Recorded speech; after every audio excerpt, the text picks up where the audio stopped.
Hello guys, good morning, magandang araw po. Nandito na naman ako sa tabing dagat.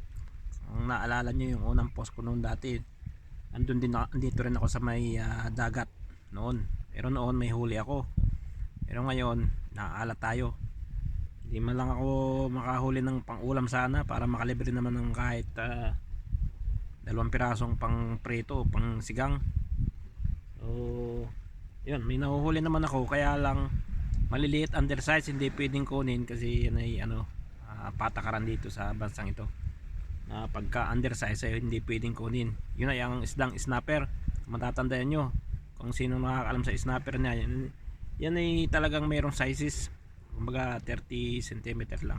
So 300 mm yan ang pinaka minimum pataas. Kaya yun, makikita nyo yung aking pang rod fishing doon nakatayo. Hintay ako ng mahuhuli kung meron pa, kasi sa ngayon low tide na eh. Kanina sana merong nahuhuli ako, pero talagang kulang eh. Meron nga akong dalang roller dito para ako may pangsukat. Ito, hindi ko makuha. Ito, may dala akong roller dito para pag mayroon ako nahuli, susukatin ko. Pag siya ay may 300 cm na, pasok na yon, pwede ko nang kunin. So pagka 280 pa lang, 290, delikado pa yon. Baka mamaya ano tayo ng yung meron kasi dito fisheries, yung fisheries na umiikot dito, nagtitingin sa mga huli ng nagpi-fishing. So ngayon hindi ko pwedeng kunin. So sa awa naman ng Panginoon, meron din naman akong huli. Kaya lang ito ayan ito yung yellowtail. Uy, nakatalon pa yung yellowtail ang nahuli ko.